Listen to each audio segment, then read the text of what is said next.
Heading to Pennsylvania, President Trump just leaving the White House ahead of a Fox News town hall in Scranton, of course, Joe Biden's hometown. Fox News' John Roberts is on the ground in Pennsylvania. So, John, what's the feeling like there? I mean, there's a lot of people who are excited about President Trump coming here to Scranton tonight. He lost this county by 3 points back in 2016, though he did win the state by about 1%, some 44,000 votes. The reason why people are excited is because this is his first town hall of the 2020 election campaign. It's also his first appearance back here in Pennsylvania for the 2020 campaign. So a lot of people have been waiting a long time to see him, and they lined up around the block to get into the town hall today. When you take a look at the issues here, a lot of it's bread and butter issues, the economy, health care. People are worried about things like that. Coronavirus, of course, is another thing that the audience will be wondering about and will be looking for answers from the president for.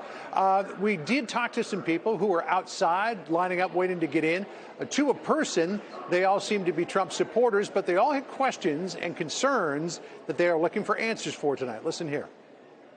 I'm hoping the president's going to mention some more about immigration and where he's up to with, closing the borders. Healthcare, I'm interested in too. I'm very interested in healthcare and hoping that that will be taken care of. Well, the interest rates, obviously, they're so low and the economy's so rolling that I think they should have been a little higher myself. I'd like to know what Mr. Trump's plans are with pre-existing conditions. How he's going to beat the Democratic candidate come November, and most importantly, the economy.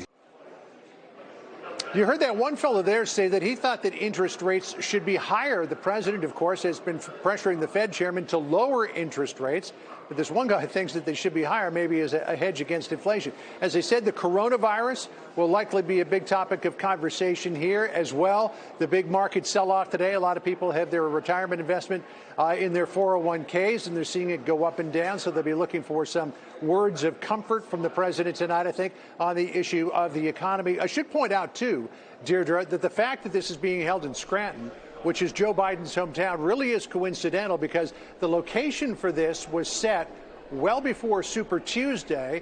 It now happens to just be a coincidence that Joe Biden really launched himself just a couple of days ago, and now the president is in his hometown. But we might see the president make reference to that tonight. I was just going to say, I'm glad you mentioned that. That's an interesting point because I was thinking, knowing President Trump's character, that they went on purpose, right? Right. It is the timing. Thank you, John.